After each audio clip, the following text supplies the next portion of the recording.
Welcome to Picks with the Professor, the show hosted by our real statistics professor's cousin, I guess, and his friend.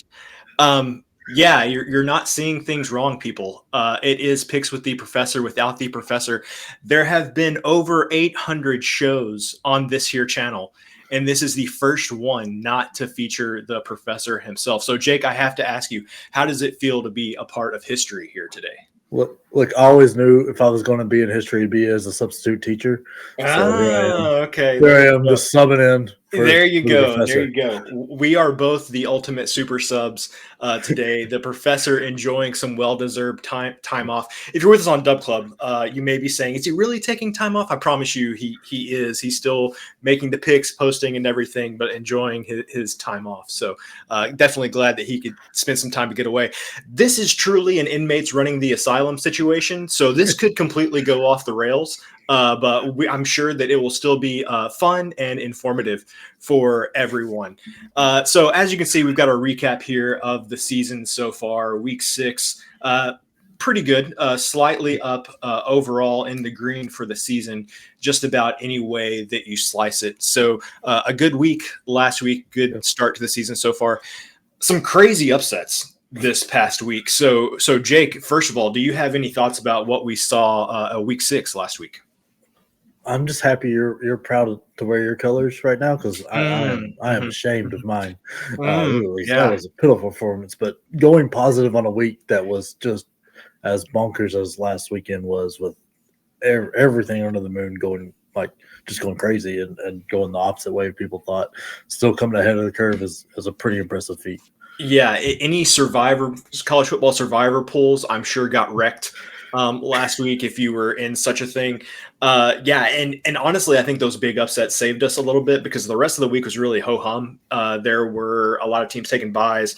Outside of the really big upsets, there weren't many things. So yeah, those upsets definitely saved us. But that's what makes college football great, right? That you can have a week like that where you get a couple big upsets and it just kind of carries everything. Those are the things that we'll always remember for sure.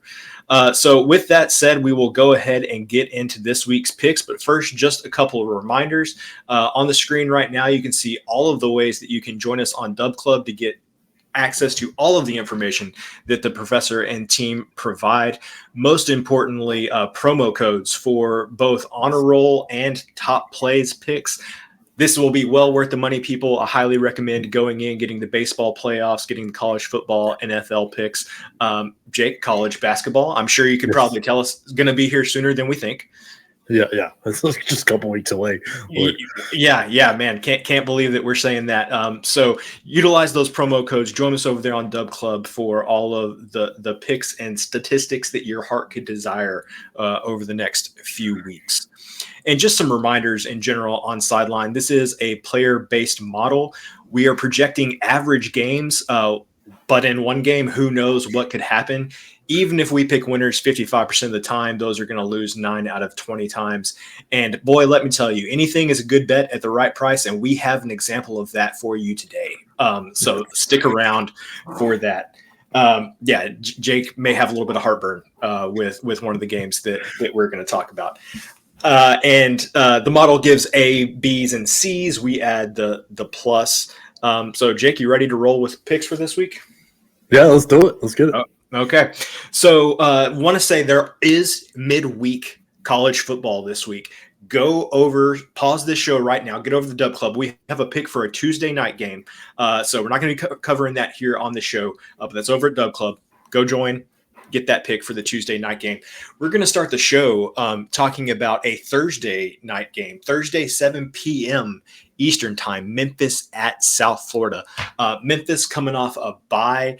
The 2 weeks leading into the bye, not so great for them. They beat Florida State, but then they got trucked by Navy and then played a not great team. I can't remember who it was before a bye. They didn't cover. They were just looking to get to the bye week. South Florida also coming off a bye as well. Sideline says that on average, Memphis wins by 15.5 points. Our pick is we're going to lay the 6.5 points with Memphis. Jake, why do you think laying the 6.5 with Memphis is a good call?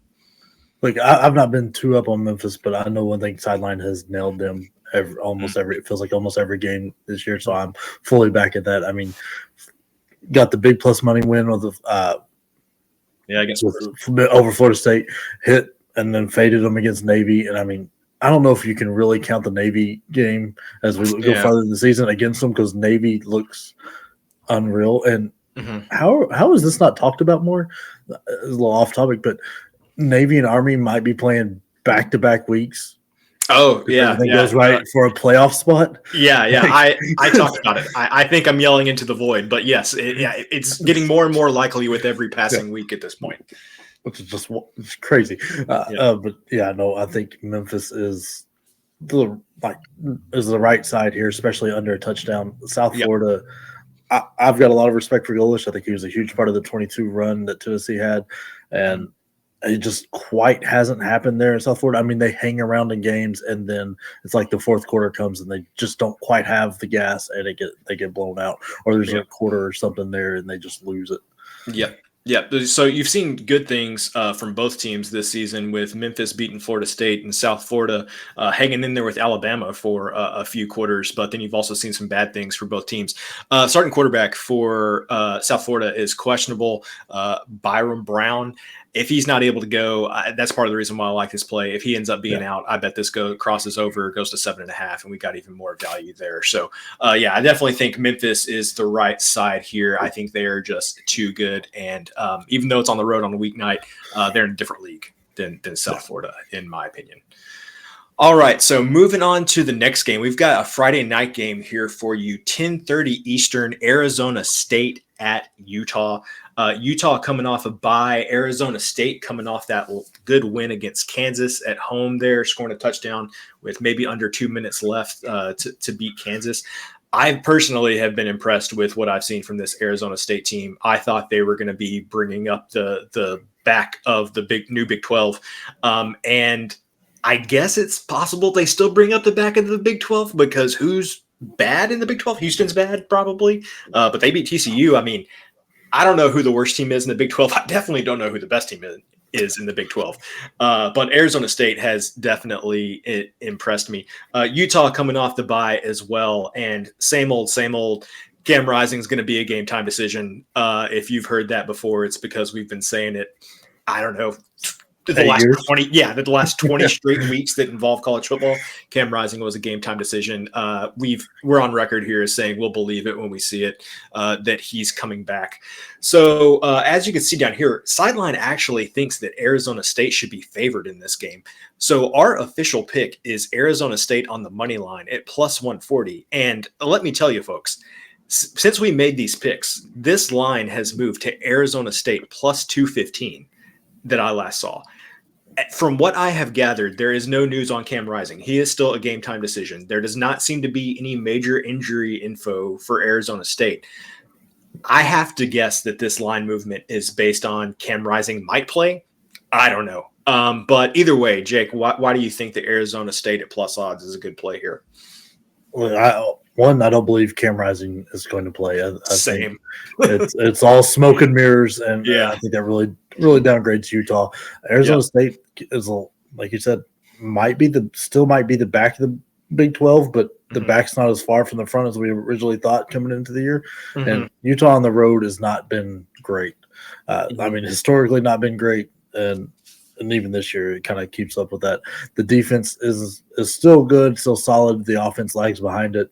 I think Arizona State at home, their defense can do enough to get them in the win. Plus, especially now it's a plus 200. I mean, Lord, you just need a couple things to go your way, and this is a nice double, tripling your money. Yeah, and thank you for correcting me there. I said this was at Utah, but this is actually at Arizona State. I agree with you. Utah not as good on the road as they are at home. Very similar to most teams. It's just that Utah defense is solid, but man, Cam Rising makes such a big difference. And so I think this is a good play. Even if he plays, I think this is a good play, and I think it's an excellent play if if he doesn't.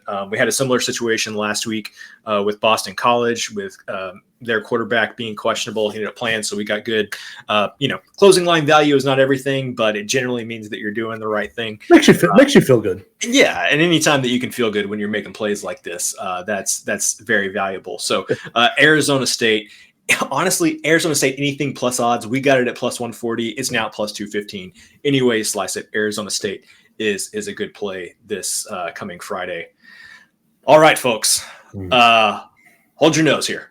Cover your ears if you don't want to hear us talk about Ball State and Kent State. If you can't tell, it is a bit of a slow noon Eastern window this Saturday. I will tease we may have some additional picks on Dub Club for you. We have a bigger game where we think that the line might move in our favor, so we're waiting a little bit. But as of right now, we have a pick on Ball State and Kansas. And I can't believe that we're talking about this noon Eastern on Saturday, Ball State at Kent State.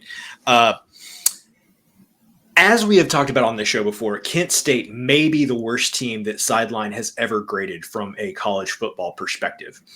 And so, and College Game Day has had a running gag with Stanford Steve this year that he just fades Kent State every week. And I have to say that has been an excellent thing to do so far this season. But the thing is, Ball State, the dead last ranked defense in FBS, and not only are they the worst ranked defense in FBS football, they have a rating of 142. Their defense is substantially worse than Kent State's offense is, which seems impossible. There are no other teams in college football where I would say backing Kent State may be the smart thing to do. But when you have maybe the single worst unit I have ever seen Sideline grade, you've got to take the plus odds.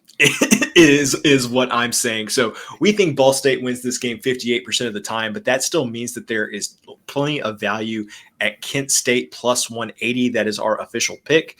That is now up past plus 200, about plus 205 or so. So even more value there. You don't have to watch them to make the money, as we've said that since we started this show. Jake, do you have anything to add on Ball State and Kent State? Please don't watch this. Just check it back in around 4:00 and see if you want or not. This is bad. And if you do want to watch this, I will not blame you if you want to watch it. If you've got money riding on the game, always encourage you to watch it. I might blame you. But this one is like borderline.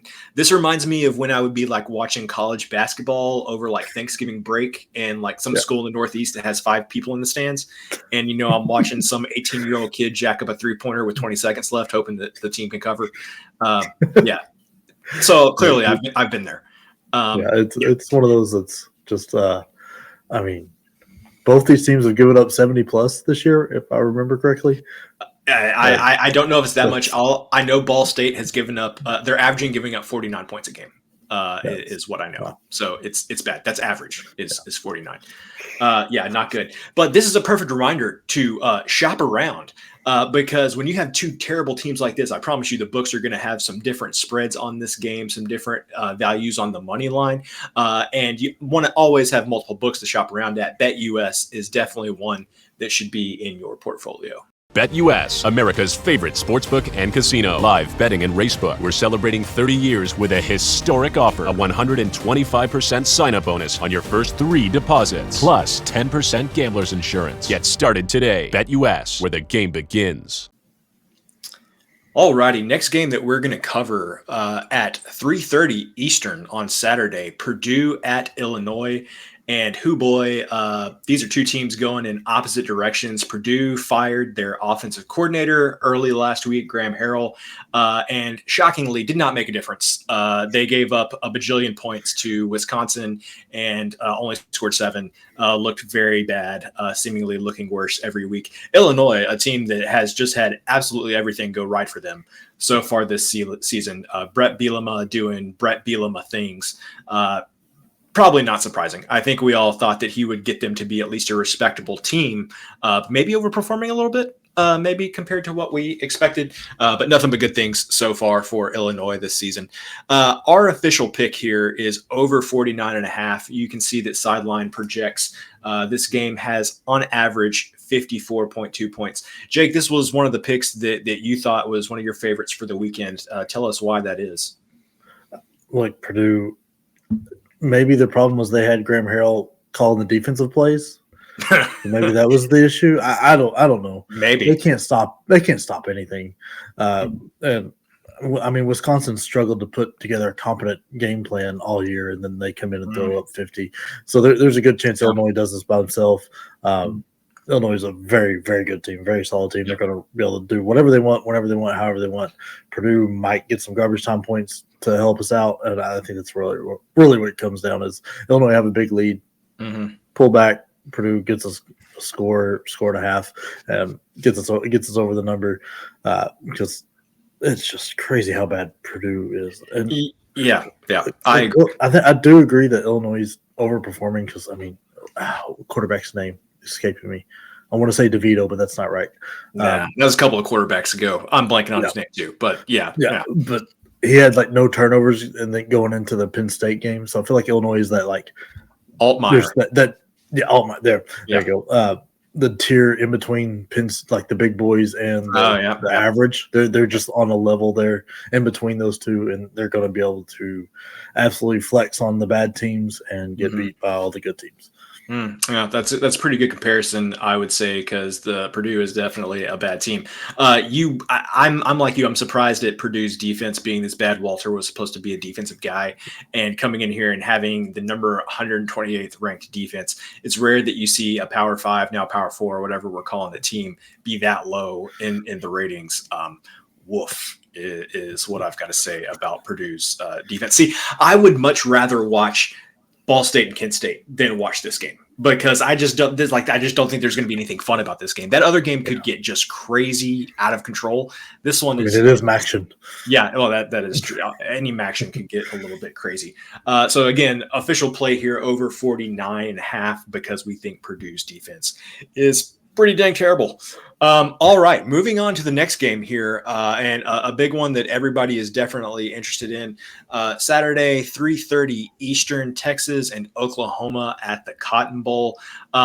Unfortunately, Sideline does not project this to necessarily be a close game. It has Texas favored by about 17 points, and that is because Texas's defense very good, Oklahoma's offense not very good, and having trouble finding some consistent quarterback play even after making a change a couple of weeks ago. But the thing is, for us on this pick, we do not care because we are focusing on the total. And Jake, we've got another one here that you really like. Official play for us here, by the way, over 49.5. So tell us why that was one of your favorite plays. Well, like Texas offense is incredible. Oklahoma's offense is hit or miss, but there's times that the Texas defense just kind of like relaxes a little bit, and plus rivalry game with everything going in crazy. Like there's no really home field advantage one way or the other. I think everybody's going to be up. Sometimes it's a little easy to overplay defense and try to make a hero play to get everything going, and I think a couple of those go our way, get us where we want to be point total wise.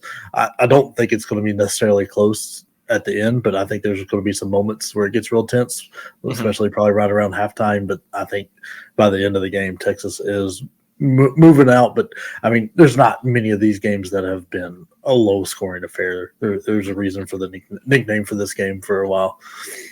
Yep. No, that's definitely right. And just to clarify, we're on the under here, right? Under 51.5. Yeah. Under 51.5. So a couple of clarifications here. Number one, Quinn Ewers is probable. Sideline would say doesn't make a difference. He and Arch Manning grade out about the same, so that's not really going to impact the point total or the spread here in this one. So we liked the under 51.5 here. I do want to let everybody know this line has now moved. It's now at 49.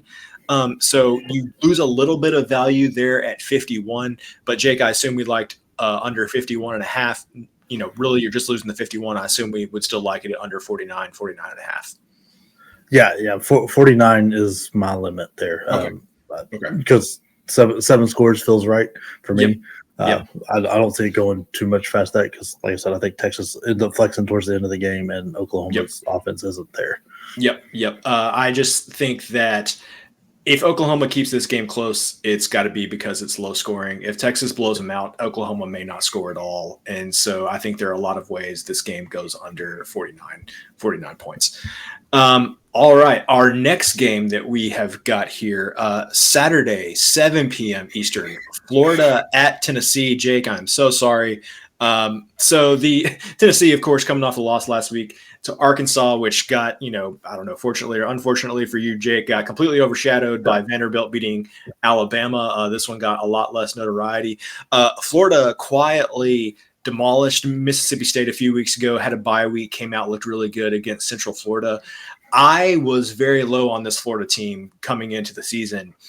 And the more that I've watched them play, I think they're okay. They just had a terrible, rough first few games, whether it's just kind of getting their feet under them and then playing some good teams.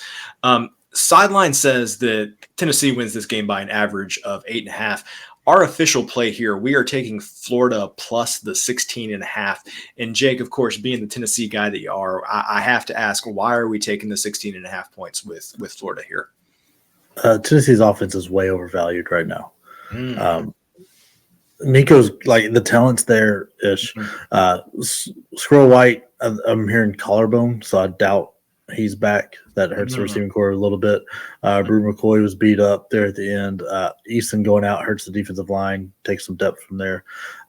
Also, Florida just seems to, it doesn't matter who the coaches are, it doesn't matter anything, for my whole lifetime now, 30 years. Florida has had Tennessee's number. Even when Tennessee wins, it's a very tight game. If it's a blowout, it's Florida winning. I mean, even that 22 run where Tennessee was the much better team, that game was a one-score game. And with Florida with a chance to win it at the end. It's Tennessee's defense is elite, but their offense right now, especially the way Heupel likes to run it, gets left out there. And I think that's part of what happened in Arkansas was they were getting tired because 3 and out, and as fast as they go, the defense is not breathing. And there's a good chance that if Tennessee wins this game, and handles it, it's a lot of it's on the ground game, keeps the clock moving, not as much through the air with it big explosive plays. So I think there's a lot more reason for Florida to be in this game and Tennessee still handle their business or even win this game, honestly. Well, let me ask you, because I heard you say that Nico's got all the talent and everything. He's just kind of got to put it all together. So the last Tennessee quarterback that comes to mind when I think about that is our boy Joe Milton. So do we feel like it is a Joe Milton situation? To me, it feels different. It feels like Nico is going to find a way to string it all together. But I feel like he has all the talent like Milton did. We just haven't seen it put together so far. Do you feel like he's going to eventually get there, or is this just like hey, it may never happen? Yeah, no, I think he gets there. Milton was fifth-year senior. This guy's really his first round of playing outside of the one game at Clemson, but that's such a crappy comparison now because Milton ran out of bounds in the Georgia game with the buzzer, and then that was the first thing I texted my dad. I said, "It's taking Joe Milton all over again, run out of bounds." That was miserable. But he'll have a chance. I mean, Arkansas is a tough place to play, no matter how good or bad the team is. It's a rough environment. He also went to Oklahoma, and I think he's going to put it together just maybe next year or the year after. And that Oklahoma game, Oklahoma wasn't going to do anything on offense that game, so they didn't ask Nico to do much in that game. You mentioned that Tennessee's offense is overrated right now. I don't think their defense is, though. That defense is really good, and if somebody, I don't think anybody would overlook their defense at this point, but if you do, Tennessee's defense is going to punch you in the mouth. So I think they're a really good unit. So again, official pick here, we're taking Florida plus 16.5. Generally, this is now available plus 15, plus 15.5, but of course, no key numbers between there. We like it at 15.5. We're going to like it at 16.5. We like it at 15.5. Numbers there don't really matter. The next game that we're going to be talking about here, Saturday night, 7:30 Eastern, Ole Miss at LSU. Ole Miss coming off the dismantling of South Carolina in Columbia last week, looked really good. LSU coming off a bye week there. For me, this is just pretty simple. I mean, you look at that Ole Miss defense, number one rating according to Sideline. Never thought that I would see the day that a Lane Kiffin coach team has the number one rated defense according to Sideline, but here we are. He didn't do that on purpose. No. I don't think he did it on. I don't think he did it on purpose. It just so happened that the NIL transfers was working out really well. LSU, on the other hand, and we've talked about this a few times on the show, that defense rated number 65, which doesn't sound terrible, but again, when you're comparing it to their competition in the SEC, 65 anything in the SEC is not good. 65 anything in a lot of the power conferences is not very good. So for me, this is just a simple matter of I have a lot of faith in both sides of the ball for Ole Miss and have very little faith at all at the LSU defense, even though this is a night game in Baton Rouge. Big caveat on that one. We think Ole Miss wins this one 71% of the time, so that makes our official pick. We're taking Ole Miss minus 130 on the money line. Jake, why do you like this one?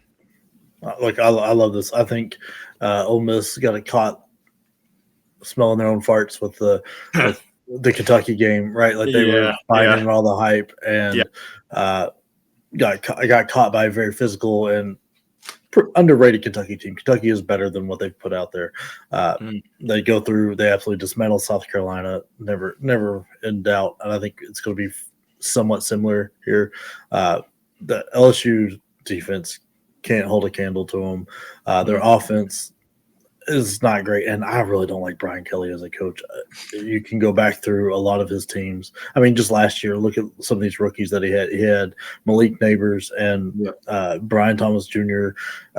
And couldn't do anything offensively to win games. Like he still can't figure the defense out. And I mean, and he also had Jane Daniels there. It was how do you not win games with offense like that? But it's crazy. I think Ole Miss will absolutely take advantage of them. I think Dart and I mean the fact that their offense is still this elite on all levels without Judkins leaving is wild. Yeah. But that he was he wasn't exactly replaced, but he didn't make as much of a difference as I thought he would. Yeah, they haven't skipped a beat with him being out. I kind of agree with you on LSU, or at least Brian Kelly. I think coming into it, the knock on him at Notre Dame was he couldn't win the big game. He won all of the games that he was supposed to win, but he couldn't win the big ones. I think you saw that earlier this season against USC. Big game there. Same thing. They kind of struggled. So definitely I think this game falls under that corollary, but also I just think Ole Miss is in a different league than LSU.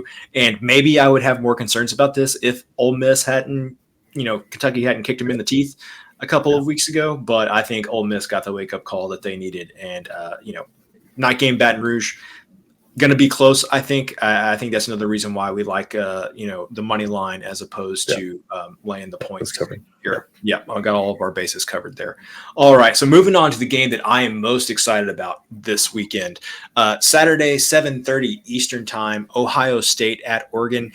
I really did not think that I was going to be a fan of all this conference realignment. I hate losing the geography of it, blah, blah, blah, blah, blah, old men yelling off the porch here.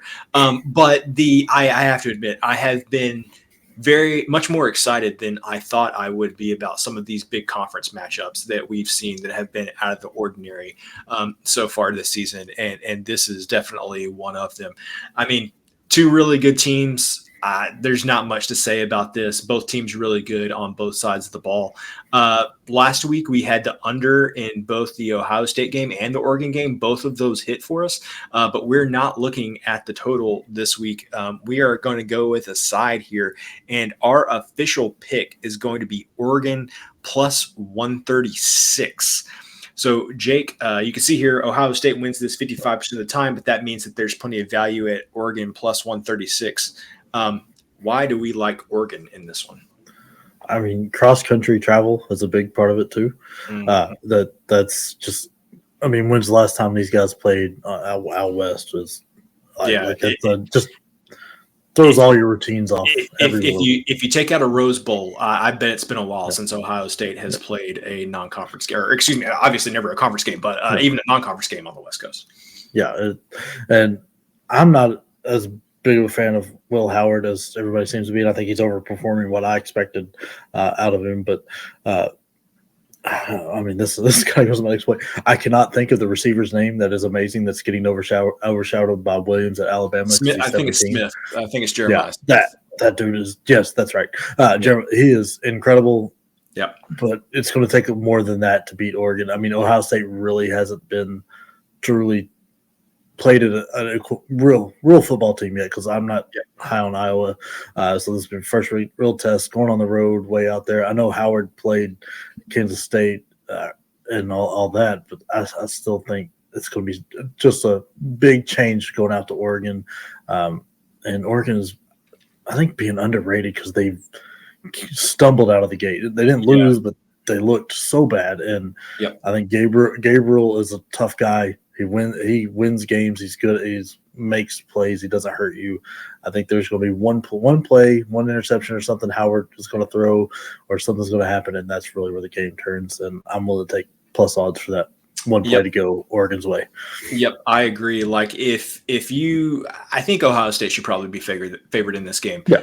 But if you would have told me it was like Oregon plus 110 or like Oregon plus 115, I would have been like, okay, I don't know about that. But at plus 136, I really like Oregon. I'm like you, Will Howard, like, is he going to be able to make the big plays when it matters most? Right now, I think that Dylan Gabriel, I trust more than that. Dylan Gabriel has played a lot of football and a lot of big games. So I have a little bit more faith in him. And again, just a reminder, everybody, to make sure that you shop around here. We grabbed this at plus 136 yesterday. I saw it at points today up at plus 160 for Oregon. Now it's back down to that 130 to, 145 region. So again, just make sure you shop around. This is one where we have seen multiple numbers floating out there. We like the Oregon money line come Saturday evening. And the last game that we are going to talk about on this here show is Saturday night, 10:30 Eastern time, Kansas State at Colorado. Kansas State, I think both of these teams, Kansas State and Colorado, coming off of a bye last week. Of course, the last that we saw of Colorado, they were looking really good in that victory over Central Florida, talking about travel, going from the Rocky Mountains down to Florida there, and just kind of put it to Central Florida. We took the points with Colorado. We thought they would keep it close, but I don't know if we thought they were going to win outright. And I keep thinking back to like, man, the last road game that Kansas State had was that game at BYU. And if there are two environments that might be pretty similar, it's BYU in a night game and Colorado in a night game. Avery Johnson better not make the same mistakes that he did against BYU a few weeks ago, or Colorado will definitely take advantage of that. We think that Colorado should be favored in this game. And so the fact that we are getting plus odds on Colorado is insane. Plus 170. This just seems like too good, too much value to pass up. Jake, what are your thoughts? Yeah, when this line came out, I was shocked that it was as plus 170 for Colorado. It's like I could see Kansas State being favored. I could understand that, but this big of a difference was shocking to me. Especially Colorado coming off the bye, all the time in the world to get prepared. I mean, they've got everything going for them. That defense was really impressive last week. They were able, or not last week, 2 weeks ago against UCF. Yep. And then the running game got going. That was big for them. If that momentum stays and they were able to keep that, I'm not sure Kansas State is going to look much different on the road with BYU. Like, I think it's going to be very similar. If Avery Johnson is off at all, Travis Hunter, which is shaping up to be what should be the weirdest Heisman race. So you get the wide receiver corner versus the running back in Boise State, Nash and Genty. I doubt the voters end up voting it like it should be between those two guys. But Hunter will absolutely make Avery Johnson pay, and he will make some all-star play and turn it into a touchdown. I mean, the rest of the secondary in Colorado is nothing to be mad about either. Shedeur Sanders, if Kansas State can't get him uncomfortable, they're going to be in for a long night. Yeah, and I agree with you. I would love to see one of those two guys win the Heisman. Unfortunately, I think like Cam Ward also has a good case for it. I think that Genty and Hunter are more deserving, but I'm sure we'll see that play out over the rest of the course of the season. I think what the lens that we have been looking through Colorado with might be that Nebraska game where their offensive line was just getting trucked by Nebraska. It was absolutely terrible. But you look at it, Nebraska has a top 5 defense according to Sideline. Kansas State number 49. Again, we talked about when you start getting down into like the lower 40s, 50s, and 60s for these power conference teams, that's not necessarily a good place to be. So I think we may be underestimating Colorado a little bit just because of how their offensive line got worked by Nebraska. The other thing is this Colorado defense at number 18, according to Sideline, I would have bet my left hand that Colorado would not have a top 20 rated defense at this point in the season, especially with the teams that they've played on their schedule. But here we are. I am not ready to say that Deion Sanders has been a success, complete success at Colorado, but he's definitely inching in a direction that I did not know if he would be going this season is what I would say. And that is all of the picks that we have for you on this here college football show. Again, join us over on Dub Club, where you get all these picks and plenty more for baseball, playoff baseball. That went well today.